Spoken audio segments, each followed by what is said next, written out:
Good evening, everybody. Welcome to the last session for the webinar series on basic research methodology and thesis writing in physiology, organized by the Department of Physiology, All India Institute of Medical Sciences, Jodhpur, in collaboration with the Physiological Society of India.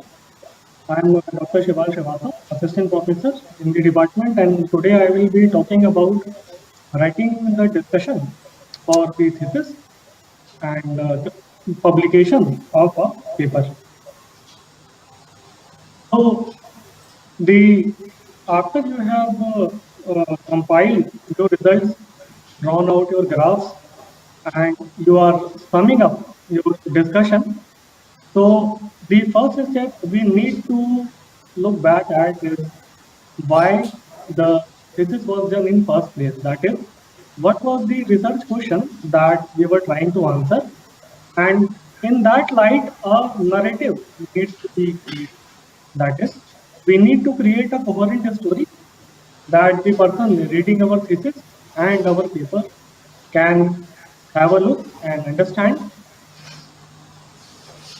Before we write the discussion and start the compilation part, we need to revise the review of literature. Now, this is necessary because the review of literature, just give me a break.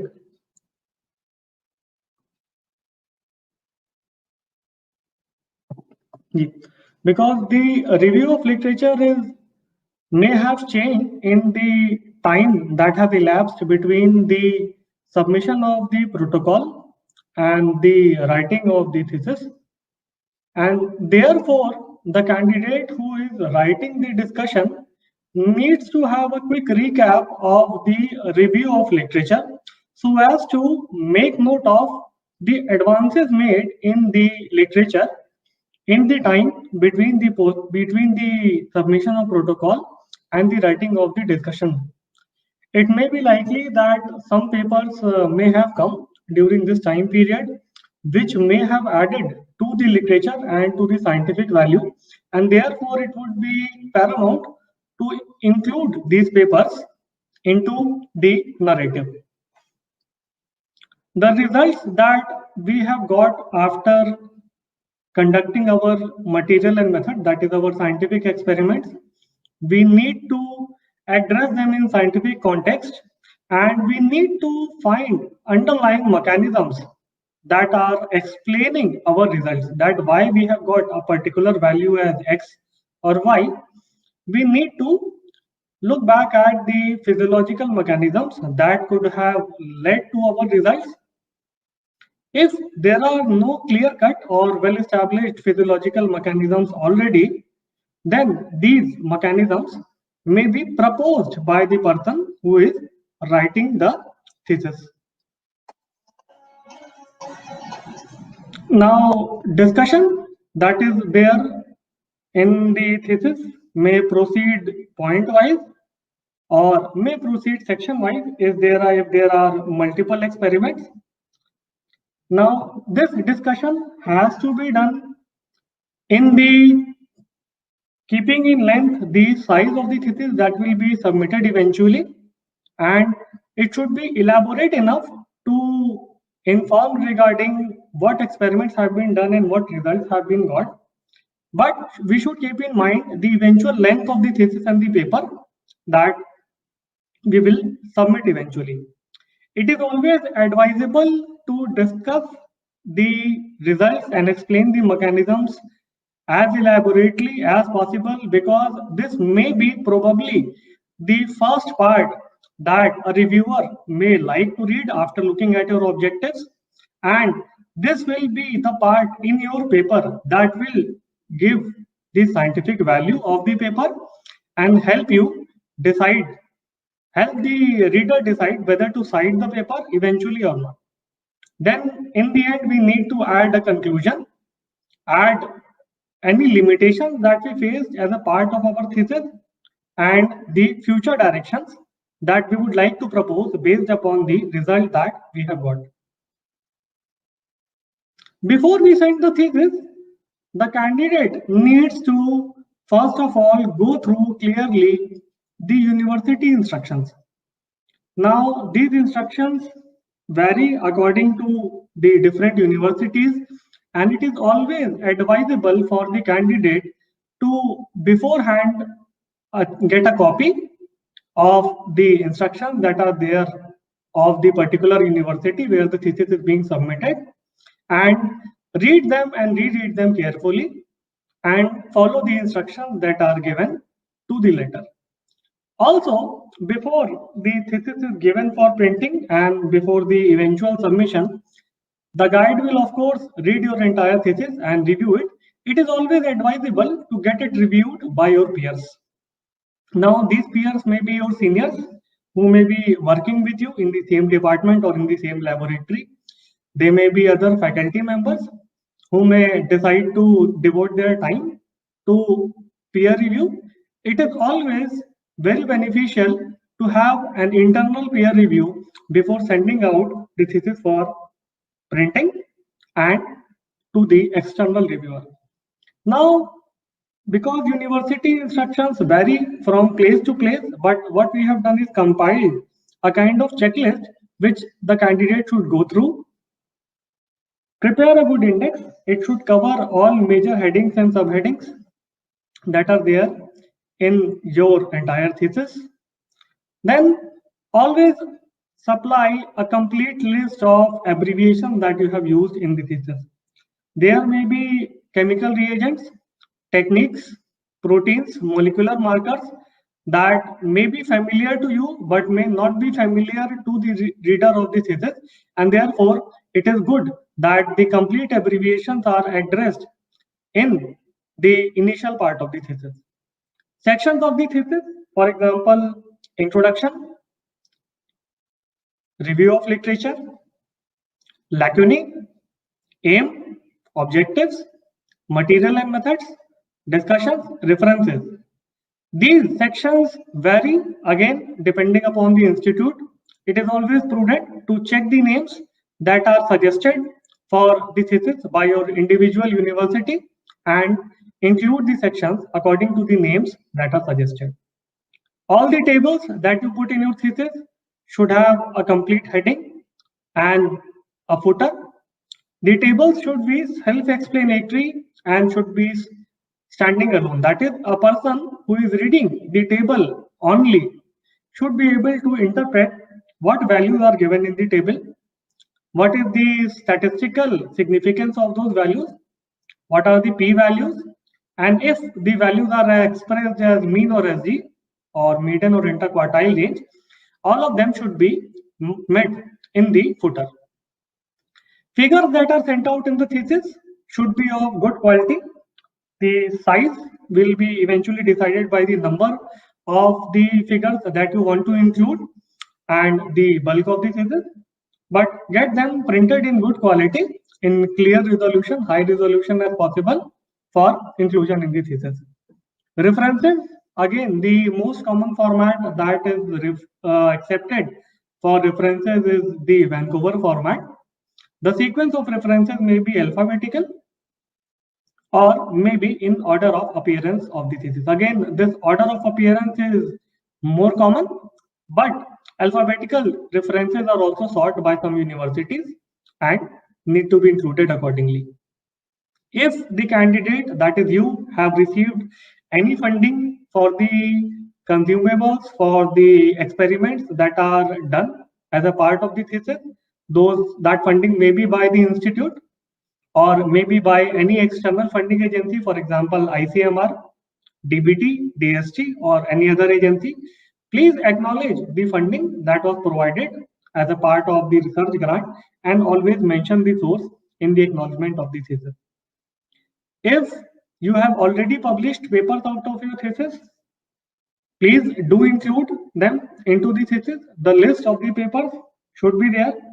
If the thesis, part of it or in entirety, has been presented at scientific forums as abstract papers or posters, they should be included in the thesis itself.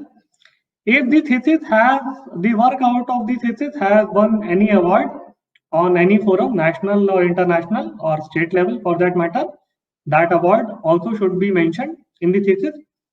If the work of the thesis that is mentioned had led to emergence of any patent or intellectual property and patent has been obtained, that also should always be included in the thesis.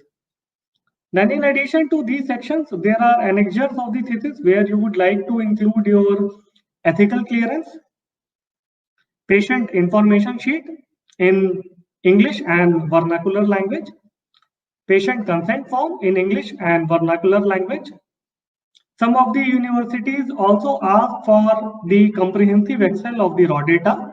Please check your local regulations whether you need to include them or not. They can be added as an appendix at the end of the thesis. Also, most of the universities today want a soft copy of the thesis. Now, the soft copy is usually included as a CD or a DVD and enclosed at the end of the thesis. That also the candidate needs to find in advance and do the needful accordingly. Therefore, it becomes very important to go through the university guidelines before you decide to compile your thesis as a whole and give it for printing and then sending it out for external review by the university. So such a checklist, if possible, make a checklist of your own, add any points that are relevant to your scenario and make a tick before proceeding further. Now, this is the major part of my talk today. That is, once I have submitted my thesis, now how can I convert it into a scientific publication or a scholarly article? This has already been addressed in brief by the presentation in regarding the ethical issues, that why should we publish a paper out of our thesis? Now, the publication reasons vary according to individual. There may be moral obligation, personal obligations, and for the sake of career advancement. Again, these are not in any particular order, and every researcher may have more or less of these reasons to publish. In my humble opinion, I believe that the funding for the thesis comes in form of infrastructure, equipment, consumables, manpower, and all these are paid by the institute. And therefore, any work that has been done out of government funded money or a private institute's funded money should come into public domain for the greater good of the people. Personal obligation is the hedonic value of the hard work that has been done by the candidate. It is said that, or it is taken that an MD thesis may take an effort of something like 2.5 years. An MSc thesis may be shorter depending upon the duration of the course, and a PhD thesis again may be longer. Now, this dedicated effort that goes into conducting the experiments, following the protocols, getting the results, tabulating them, making sense out of them, and converting them into a coherent story, all these should be converted into the publication because it is likely or to get personal gratification for the candidate who has invested his time and money into this thesis. Career advancement is another important reason. Publications that are accrued as a part of the research work done as a part of any academic course at an institute are required and are likely to get you a job, get you promotions. And if you are interested in doing research funded by funding agencies, all the funding agencies would like to see your publication track record to get an idea of your scientific acumen. Therefore, career advancement is another important reason for converting the thesis into a publication. As I have already said, these are not in any particular order. The importance of these three reasons may vary according to the individual and the scenario, and many more reasons may coexist in addition to those I have outlined. So once you have decided, yes, I will publish papers out of my thesis, Now, how should you proceed? What do you need to do? The good questions to ask yourself at this point of time are: when should you publish? Where do you publish? And how do you publish? So we will answer these three questions in this order: that when to publish, ideal time, where to publish, and how do you go about converting your thesis into a publication. The first and foremost question: when? I believe personally it is the most important. When the thesis is submitted, it is usually 6 months before appearing for the final degree examination in case of MD and MSc candidates, and it is somewhere around 4 to 6 months or maybe longer before getting expert review and before appearing for the public defense for PhD scholars. Now, personally speaking, these are the best 6 months to write that paper, and this time, if utilized properly, is most likely that to convert your thesis into a publication. I personally call it the 6-month challenge. Unfortunately, in some scenarios, guide proposes this 6-month challenge to the candidate, but the thesis candidate disposes this candidate into the waste bin, and this 6 months do not translate into a paper. What to do now? There should be a contingency plan, and here we have another plan. This 6 months challenge is sometimes too good to be true to both the thesis guide and the candidates. Plan B exists. And before I tell you plan B, please be sure that there is no plan C. So this is the plan you can fall back on. If you fail here, then you are not likely to get any paper out of your thesis. Paper writing can be done after the degree exam has been cleared, after you have passed your MD or MSc exam, and after you have appeared for the public defense of your PhD thesis. But be sure and have a clear idea that in such a case of sorting to plan B, you need to move quick because the available window is a maximum of 1 to 2 months. There is no plan C, as I have already said.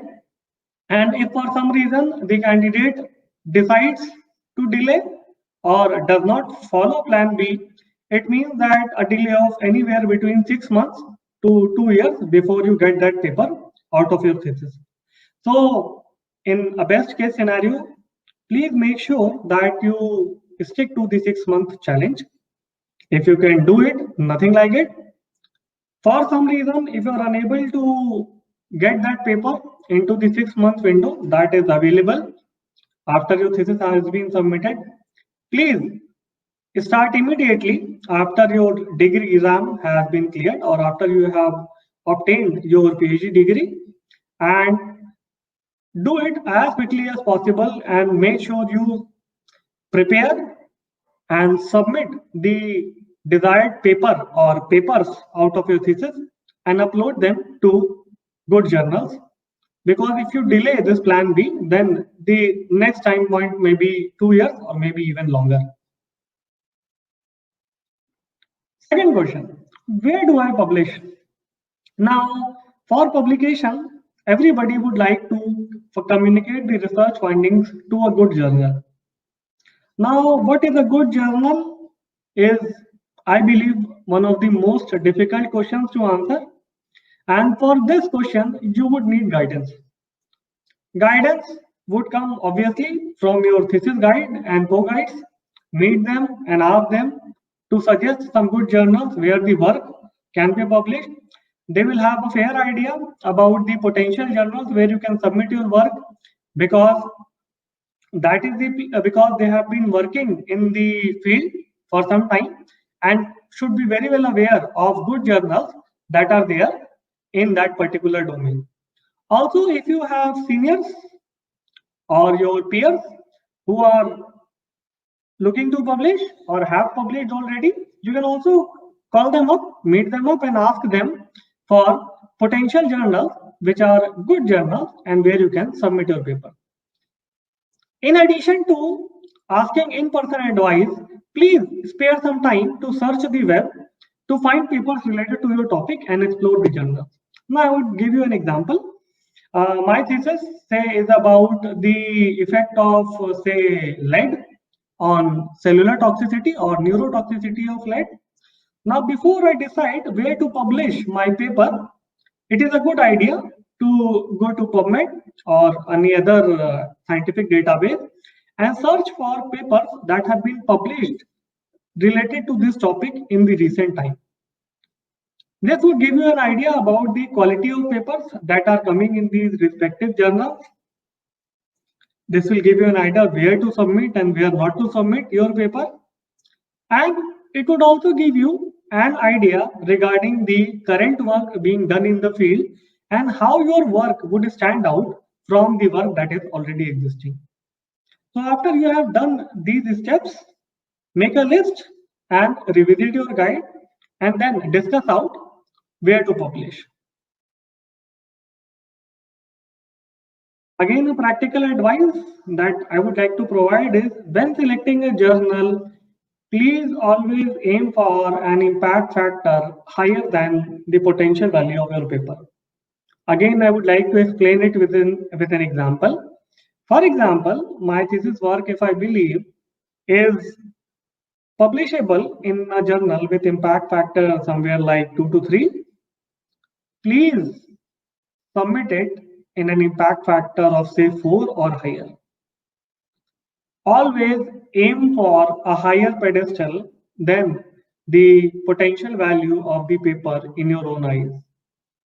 If you succeed in getting it published in a higher impact factor, it will bring you good. If for some reason your paper fails to go into that higher impact factor, you are likely to get a good peer review done by the reviewers and may obtain valuable feedback regarding how to improve your paper. Therefore, this advice should be kept in mind.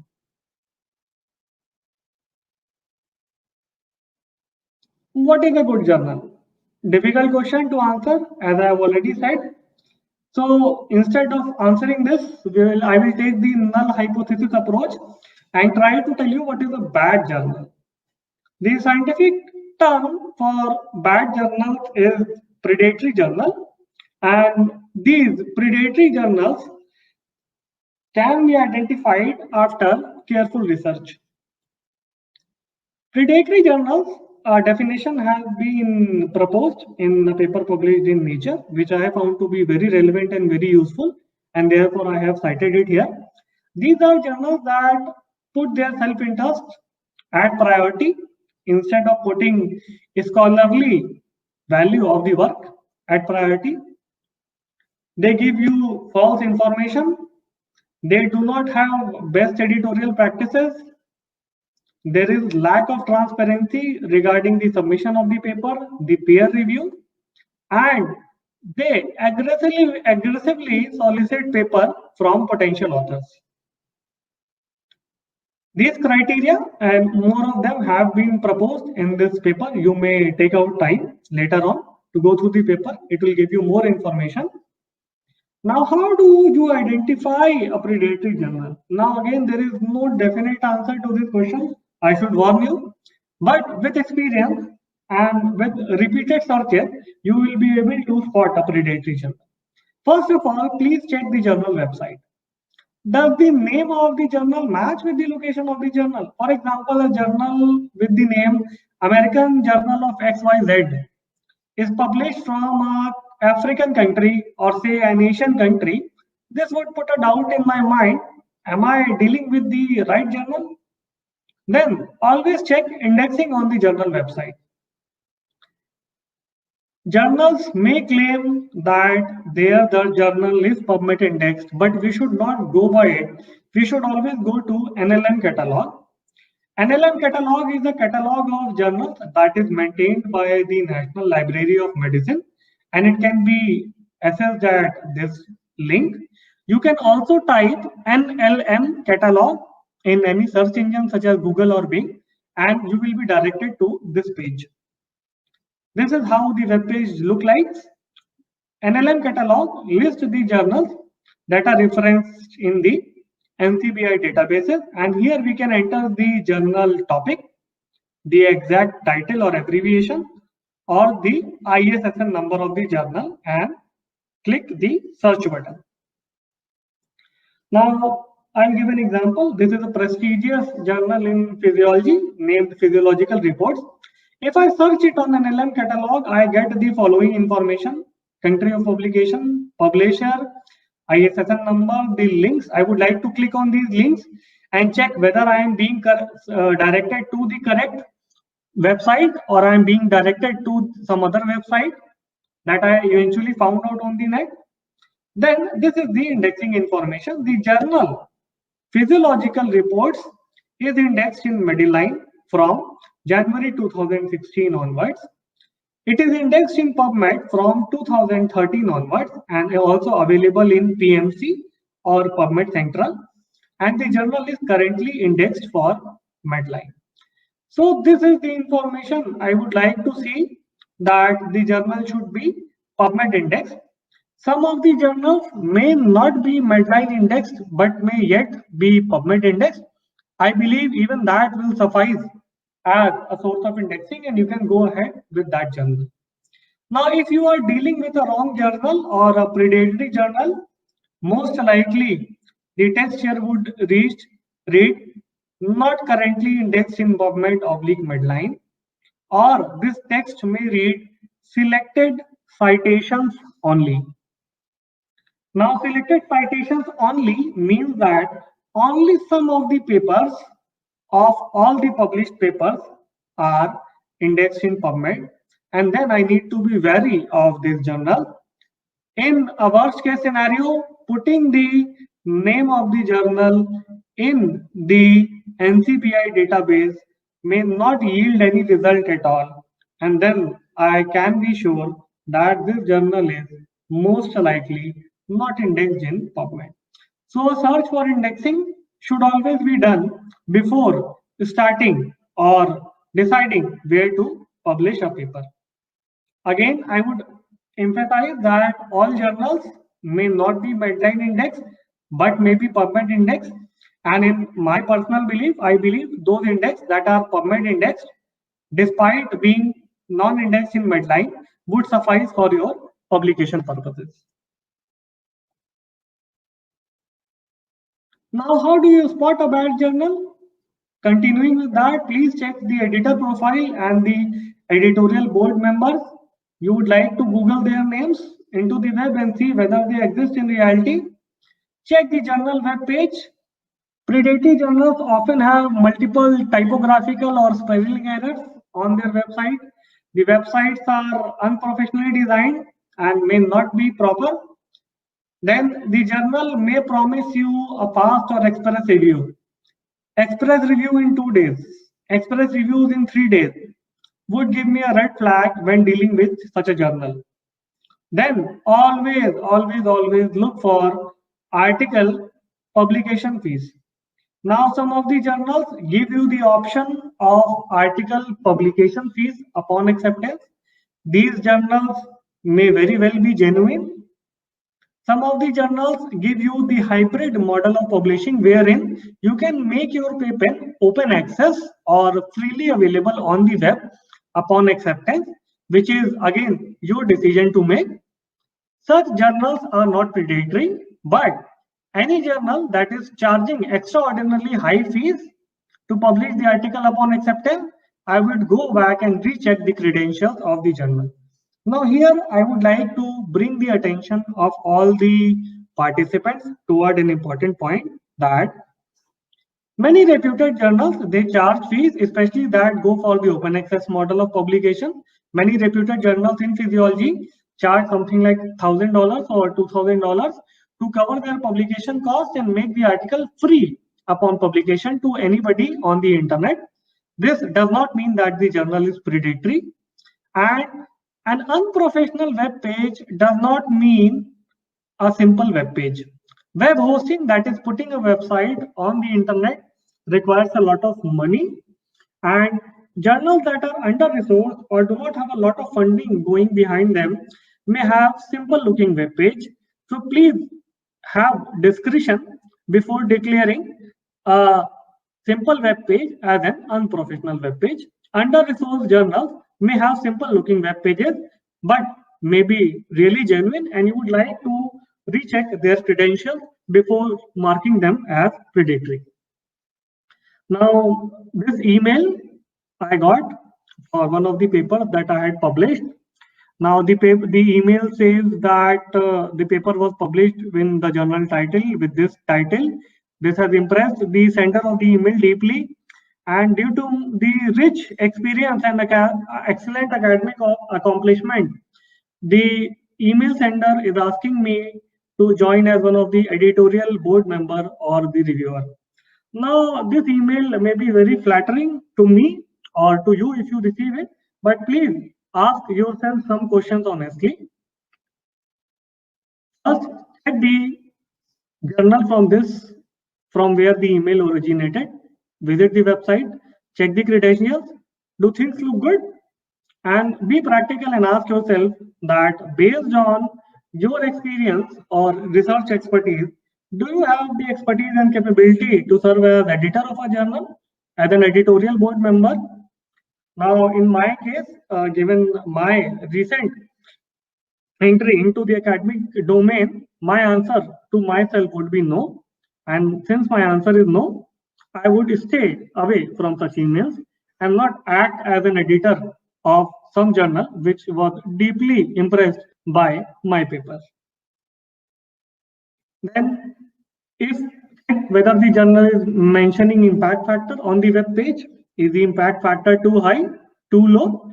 Is it running into 3 digits, 2 digits? Now I would like to take a step back and evaluate. If there is no impact factor, is there any other metric that is mentioned on the web page? Is it a valid metric? Is it reliable?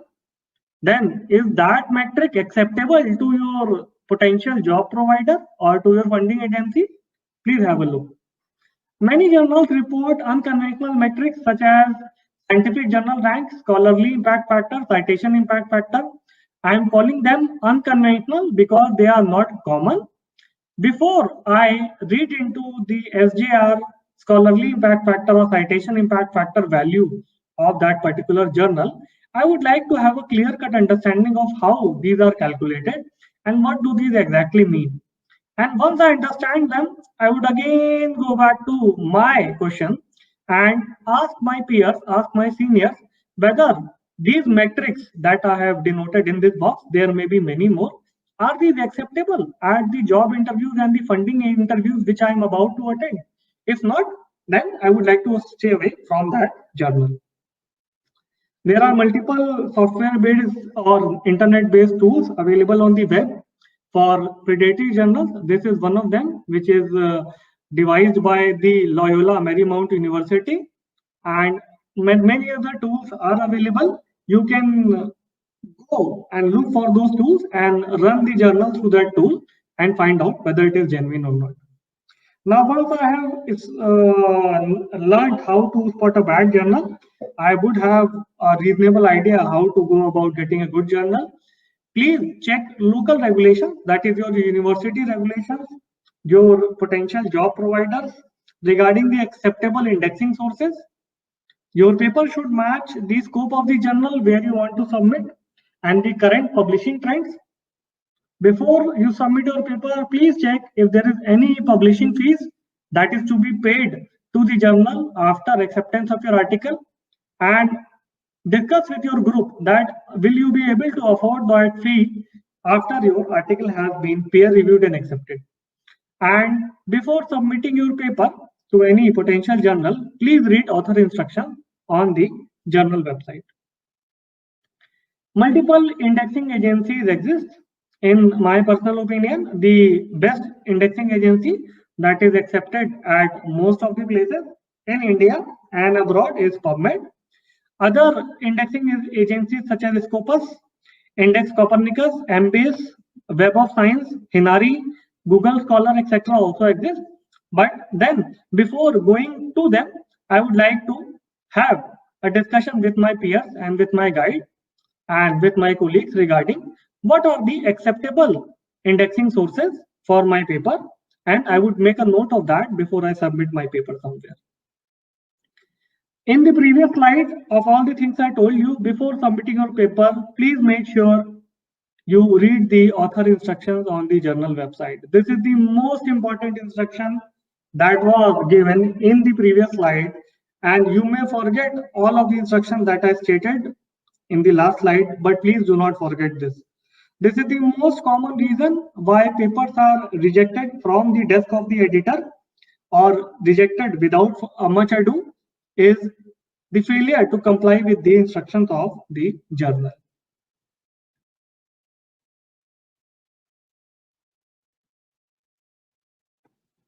Now, after going through this exercise, you have decided when do you want to publish and where do you want to publish. Now, how do you go about? What is the road ahead? This question or this journey is the difficult part of the publication process. Thesis and paper are not one and the same thing. Again, as a reviewer for some journals, I have seen that candidates, or I should call them authors, cut paste their entire thesis and try to convert it into a paper. Please be aware of the differences between a thesis and a paper. Thesis is usually journal in scope, but a paper is usually very focused in scope and answers a particular research question. Thesis length format depends upon university, and thesis is usually long and bulky. Paper is usually comprehensive and addresses a particular scientific question. The format of the thesis depends upon the university where you are going to submit, whereas the format of the paper depends upon the journal guidelines that are available on the journal website where you plan to submit. Therefore, be aware of the differences between thesis and a scientific paper, and do not make the mistake of cutting pasting your entire thesis into or a part of your thesis into a paper and hoping for immediate publication of the same. Be sure that you go at the journal website, read the scope, and format your paper according to guidelines that are available on the journal website. One very interesting, and I should call that enticing, option that is available with us is salami sliding. I have seen people, I have seen candidates saying that I will get 10 papers out of my thesis, I will get 8 papers out of my thesis, and unnecessary division of a thesis into multiple papers is known as salami sliding. Salami, named after a Japanese dish prepared by cooking a fish, which is sliced into several pieces before serving it to the guest. This salami sliding, that is getting 20 papers or 10 papers out of your single thesis, is impractical. It will not be possible always to get multiple papers out of a single thesis. It is unethical, and it would eventually look bad on your CV when you are appearing for a job or a funding interview that you have tried to publish 7, 8, or 10 papers out of a single experiment or series of experiments that you had provided. So please try to stay away from the temptation of getting n number of papers out of your thesis if your research question and your set of experiment is small, and do not do salami sliding of your thesis. Now, before you write the paper, please make sure what do you want to report, whether you want to put your entire results into a paper or whether you want to report part of the results. Here in the experience or the counseling of a guide would be really valuable. Prepare a plan regarding what to report and how to report, of course with a good timeline which you should stick to and discuss. The format of the manuscript usually follows the IMRAD format, which is introduction, material and methods, results, and discussion. Again, these headings may vary according to the journal. The sequence of these headings may vary according to this journal, And therefore it is imperative, I have been repeating again and again, to read the author instructions on the journal website before you prepare your manuscript for submission. So what would a paper look like? Before we look into that, let us try and look into the anatomy of a popular blockbuster movie. Before the movie is released, posters are put all over town, trailers are released on television, and of course today on social media to attract the audience towards the movie. Once you have decided that the poster looks good and the trailer looks interesting, and you spend your money on a movie ticket, the screenplay, the components of the screenplay, drama, action, music, etc., will make your time worthwhile in the movie hall. Movie is expected to have a good ending, and if it is a superhero movie, it may also have a post-ending credit scene that will inform you and create your attention regarding the next movie that may come in the series. If all these components are well made and well enacted, the movie is likely to get good reviews and be a blockbuster. And the same strategy can be used for writing your paper. So this is the anatomy of a paper adapted from a very good article I read by Mayo et al. There is the title, abstract, introduction, methods, results, and discussion. These sections need to be put into making of a good paper. Title is like a movie poster. It is the first thing that the audience sees when passing by your roads. So this is the first thing that a person would see on the World Wide Web or in the first page or the index of a journal, and it will attract his or her attention. Should be interesting and eye-catching so that the reader continues to read your paper beyond the title. Also should be comprehensive and it should make the message of the paper clear.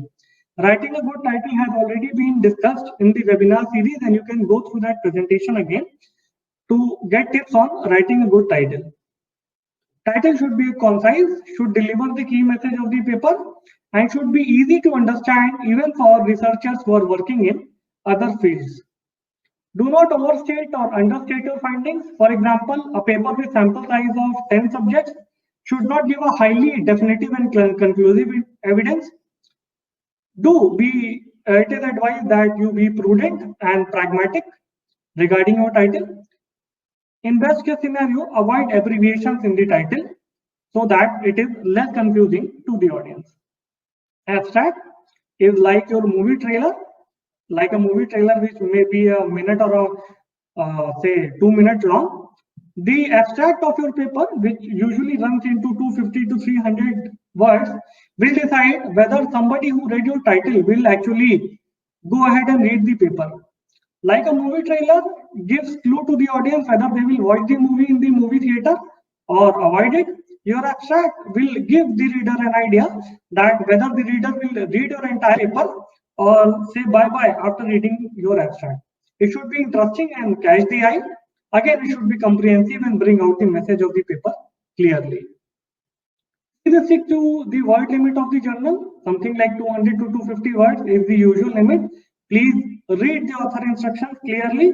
I am saying it again before you write your abstract. The headings depend upon the journal. And again, please summarize your abstract clearly to bring out the message of the paper.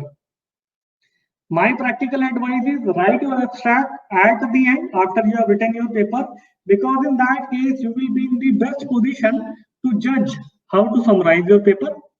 If your abstract does not stick to the word limit, it will be automatically truncated or clipped by the indexing agency. And again, a practical advice, please do not put entire data values and p-values in your abstract. Some relevant information may be shared. Putting all the values of the experiment into the abstract will confuse the reader and may exceed the word limit of your abstract. Methods. Describe how the study was carried out. Include the following information regarding the ethical clearance that you obtained. Study design. Patience, inclusion and exclusion criteria. Always respect trademark, copyright and intellectual property and use the trademark and the registered trademark symbol wherever applicable. The method should be written in such a way that the researcher who is reading your paper should be able to replicate your experiments at his or her institute, provided that he or she has the tools. So it should be clearly mentioned and it should be in such a way that the same experiment can be done elsewhere to verify the authenticity of the findings. Again, do not include data in methods, save it for the results. People who are working in the same domain and conducting similar experiments, they may fall prey to unintentional plagiarism because of the material and methods, though the plagiarism standards are a bit liberal for the material and methods, but make sure you don't copy paste your material and methods from one paper into the other if your group is working on a particular technique, because this may put you in a trap. Results and discussion. Now, once you have given your results and you are writing the discussion, do you support the current view or do you refute? Justify your findings properly. Tell the reader of the paper what is new about your findings and what value does it add to the existing literature. Please emphasize upon the key results and proceed according to the results and the section. And again, be pragmatic, be humble, accept the limitations of your experiment, and always suggest future direction to the reader where he or she can take your work ahead. Please do not copy paste references blindly. I have seen this happening in the discussion of the paper. That, for example, Srivastava et al. In their study on these patients measured ABCD, pre and post, and you can copy paste the entire result section of another paper. Please do not do that. Try to build a story. It is well said that those who sweat more in practice bleed less in battle, and this is the importance of your review of literature. If you have done your review of literature properly, you will have little difficulty in writing the discussion of your paper.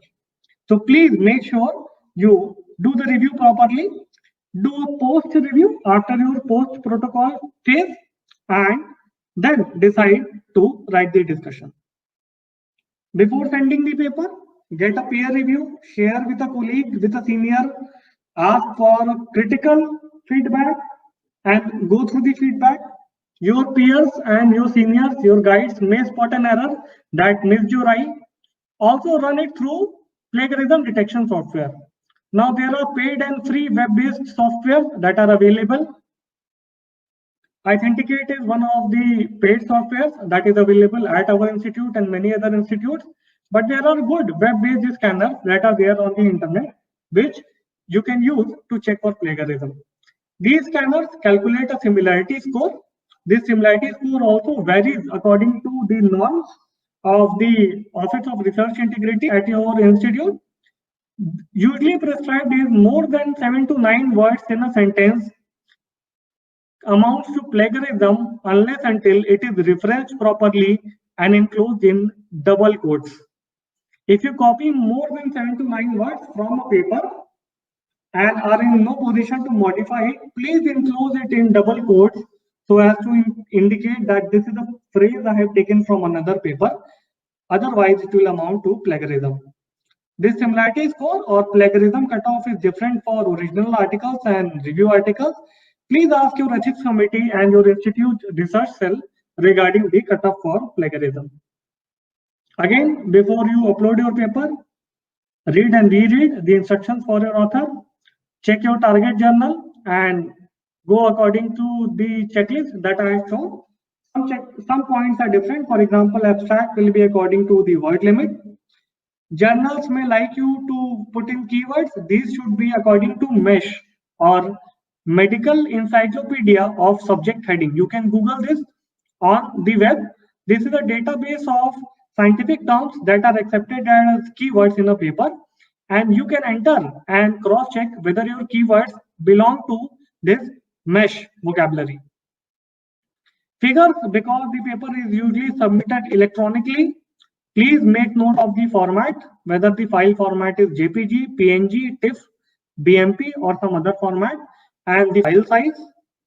Some journals charge additional money for color figures. Therefore, be sure that the figure that you are sending, you are ready to pay for them if there is a color figure, or if you can make do with monochrome or dual tone figures. References again depend upon the journal, and in acknowledgement, please acknowledge the people who do not qualify the criteria of authorship, as already discussed in one of the presentations on ethical guidelines. And remember that acknowledgement and authorship are not one and same. They are different. Please don't grant authorship to somebody who should be in acknowledgement or vice versa. Go through the ICJME criteria and make sure who qualifies to be an author and who qualifies to be in the acknowledgement section. Conflict of interest is recently being asked by all journals in specific formats. Go through the format and with the funding, acknowledge and mention the source. Now I have sent my paper. Will the paper become a publication? The reviewer looks for clear objectives in your paper, novelty, what is new in your paper, whether you have used recent literature, whether the design study was appropriate, whether you discussed your findings properly, and whether you stuck to journal guidelines or not. These are some of the points that any potential reviewer will assess, and you make sure you meet all of these properly so that your likelihood of your manuscript turning into a paper increases. Journals specify the time to decision, that is, after you submit your paper, approximately how many weeks will it take for the first reply that you get. This is explicitly mentioned on many journals today. Please make sure you read that. I believe the shorter time to average decision is better, but then again depends upon the impact factor and the quality of journal where you are submitting. Always be optimistic as well as practical. The time period for the first response varies, and some journals also mention the acceptance rate. For example, going for a very prestigious journal such as Lancet or NEJM, the acceptance rate may be very well below 1%, or maybe in the range of 1 to 2%. So make sure you read that and be aware of where you are sending the paper. If you don't get a response for a very long time, you can draft a polite email to the editor asking about the status of the paper. But this very long will depend upon the journal where you have sent, and therefore be practical regarding sending a reminder. I sent my paper and my paper was rejected. If you face this scenario, I would like to welcome you to the club. You are not alone. I'll give some interesting examples. This is a letter that is sent by the journal Nature back in 1937. And if you read the author carefully, it is Mr. H.A. Krebs, who is no other than Hans Krebs, whose Krebs cycle we read in physiology and biochemistry. And this work got him Nobel Prize in 1953, but his paper was rejected by the journal Nature because of backlog of the already existing papers. Few more examples. Kary who invented polymerase chain reaction and received Nobel Prize in 1993. His work on PCR was rejected from Science. Rosalind Yalow, the inventor of radioimmunoassay, which is the benchmark for estimating hormone assays in our blood today, and who received a Nobel Prize in 1977 for the same, her work was rejected from JCI, or the Journal of Clinical Investigation, because the reviewers believed that her findings were too good to be true. So rejection is not the end of the world, and once you face a rejection, you may have a desk rejection from the desk of the editor himself because of the backlog of articles or mismatch between the journal scope and your paper, or you may have a rejection after the review. What should you do? If you are facing a desk rejection because of backlog and you are very interested in submitting in that journal, you may retry after a period of 1 to 2 months or maybe more, or a practical approach would be to submit it elsewhere. If there is a mismatch between the scope of the journal and your paper, it is very likely that you did not read the journal scope properly. It is advised that you submit elsewhere. If you submitted in a very high impact factor and failed to get your paper through the editor, then not a problem.